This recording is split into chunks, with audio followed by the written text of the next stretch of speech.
आज सकाळ 8:30 घटिकार Baleshwar police parade पड़ियाठारे जिलास्तरीय 77तम साधारणतंत्र दिवस गरिमामय भावे पालित हो जाइछि। एथिरे मुख्य अतिथि भावे माननीय राज्यमंत्री मत्स्य और प्राणी संपद विकास एवं अणु क्षुद्र और मध्यम उद्योग विभाग ओडिशा श्रीजुक्त गोकुलानंद मल्लिक जोगदे जातीय पताका उत्तोलन कर सलामी ग्रहण करथिले।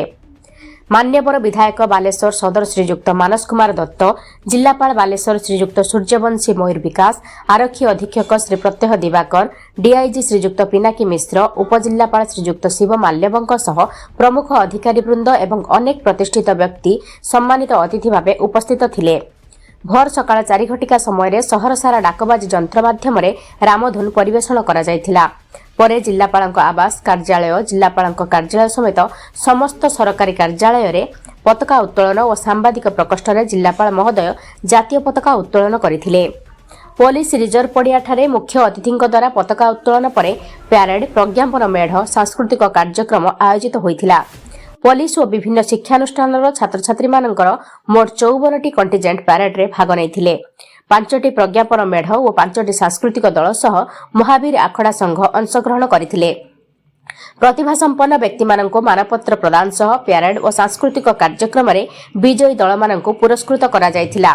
परे मंत्री महोदय और जिलापाल प्रमुख रोटारी क्लब रो पुष्पमेला, रक्तदान शिविर परिदर्शन करी रोगी माननको फल बंटन करथिले। अपराह्न जिला प्रशासन और सांबादिक मानक मध्य बंधुतापूर्ण क्रिकेट मैच अनुष्ठित होइथिला। संध्यारे गांधी स्मृति भवन में सांस्कृतिक संध्या आयोजित होई चित्रांकन, वक्तृता और संगीत प्रतियोगिता रे विजेता माननको पुरस्कृत करा जायथिला। विश्व जगत तीर्थ से मोर पुण्य भारत वर्ष, भारत माता की, भारत माता की, भारत माता की। पवित्र साधारणतंत्र दिवस ए मधु रक्षा एवं रक्षण एकता एक अखंडतार प्रतीक तिरंगा पताका तले समवेत होइथिबा समस्त जनता, छात्र छात्री, बुद्धिजीवी, जिला प्रशासन, गणमाध्यम प्रतिनिधि तथा समग्र बालेश्वर जिलावासी को रिजर्व पुलिस पड़िया पताका उत्तोलन मंच 77तम साधारणतंत्र दिवस हार्दिक शुभेच्छा शुभकामना अभिनंदन ज्ञापन करुछि।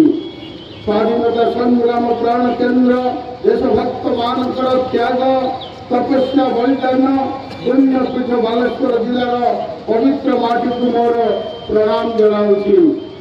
जो माटी दिने शुभिथिला मुक्तिर सुंदर नाद स्वाधीनतार रणधुंदवी बजाई जाति प्रेम वन्य को प्रज्वलित करिथिला। जो माटीर संतान सही बालेश्वर माटीर वीर वीरांगना माननको शतबार प्रणाम करुछि और श्रद्धा सुमन अर्पण करुछि। 1950 मसीहा এই ঐতিহাসিক দিবসরে ভারতের সংবিধান কার্যকারী হয়েছিল।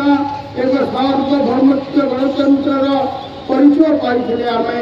আমি সাজিছিলু নিজ নার নিজে লাউরি। এই দিবস প্রত্যেক ভারতীয়ଙ୍କ ପାଇଁ গর্ব গৌরব आनंद उल्लास भरी दे स्मृति और संकल्प आत्म समीक्षार दिवस। पृथ्वीर सर्वबृहत गणतांत्रिक व्यवस्था आधार प्रदान कर संविधान प्रणेता मानकर अनन्य अवदान को स्मरण करने एक सुवर्ण अवसर।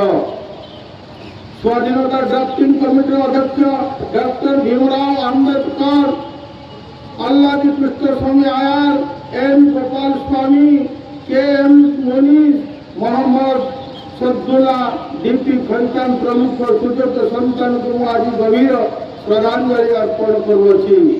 डॉक्टर हरिकृष्ण महताब, विश्वनाथ दास, मालती चौधरी आदि स्वाधीनता प्रणेतार जो सदस्य थे सदस्य मान उद्देश्य मु भक्तिपूत श्रद्धांजलि अर्पण करुछि। समग्र विश्व में आम गणतंत्र मूल्यबोध एक निरा परंपरा कही अच्छी।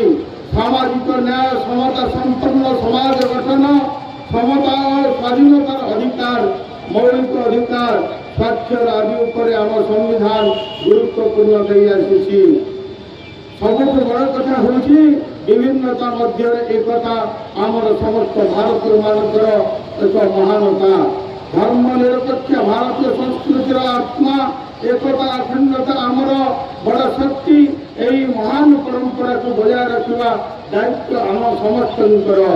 ଆମ ସମ୍ବିଧାନ ଆମର ବିଧି ବ୍ୟବସ୍ଥାର ଭିତ୍ତିଭୂମି ନିର୍ମାଣ କରୁଥିବା ବେଳେ ଏଥିର ପ୍ରତିଫଳିତ ହୋଇ ଦେଶବାସୀଙ୍କ ଅଭିଳାଷ ଆଶା ଆକାଂକ୍ଷା ଓ ପ୍ରସ୍ତାବନାରେ ପ୍ରତିଫଳିତ ହୋଇଛି ଗଣତନ୍ତ୍ରର ମୂଲ୍ୟବୋଧ। ବହୁ ଜାତି ଭାଷା ଧର୍ମ ବିଶ୍ୱାସ ସଂସ୍କୃତି ପରମ୍ପରା ରୁଢ଼ିବନ୍ତ ଭାରତବର୍ଷକୁ ଆମ ସମ୍ବିଧାନ ଏକତା ସୂତ୍ରରେ ବାନ୍ଧି ରଖିଅଛି। ସାମାଜିକ ଆନ୍ଦୋଳନର ସୂତ୍ରଧର ଡକ୍ଟର ଆମ୍ବେଦକରଙ୍କ ଏହି ପବିତ୍ର ଦିବସରେ ଗଭୀର ଶ୍ରଦ୍ଧାଞ୍ଜଳି ଅର୍ପଣ କରୁଅଛି। 77ତମ ସାଧାରଣତନ୍ତ୍ର ଦିବସ ପାଳନ ଆମ ପାଇଁ ଏକ ମହାର୍ଘ୍ୟ ଅନୁଭୂତି ଅଟେ। ସାଧାରଣତନ୍ତ୍ର ଦିବସ ପାଳନ ଅବସର ନିଜକୁ ଏକ ସାର୍ବଭୌମ ଗଣତାନ୍ତ୍ରିକ ରାଷ୍ଟ୍ର ନାଗରିକ ଭାବେ ଆମେ ଯେତେବେଳେ ଗର୍ବ ଅନୁଭବ କରୁ ସେତେବେଳେ ମନେ ପଡ଼ନ୍ତି ଜାତୀୟ ସଂଗ୍ରାମର ମୁକ୍ତି ଯୋଦ୍ଧାମାନେ, ସେମାନଙ୍କର ତ୍ୟାଗ ବଳିଦାନର କାହାଣୀ। ଆମକୁ ସ୍ୱାଧୀନ ଏବଂ ସାର୍ବଭୌମତ୍ୱ ଗଣତନ୍ତ୍ର ରାଷ୍ଟ୍ର ସମ୍ମାନ ସହଜରେ ମିଳିନାହିଁ। ଏଥିପାଇଁ ଅନେକ ସଂଗ୍ରାମକୁ ଆତ୍ମବଳି ଦେବାକୁ ପଡ଼ିଛି।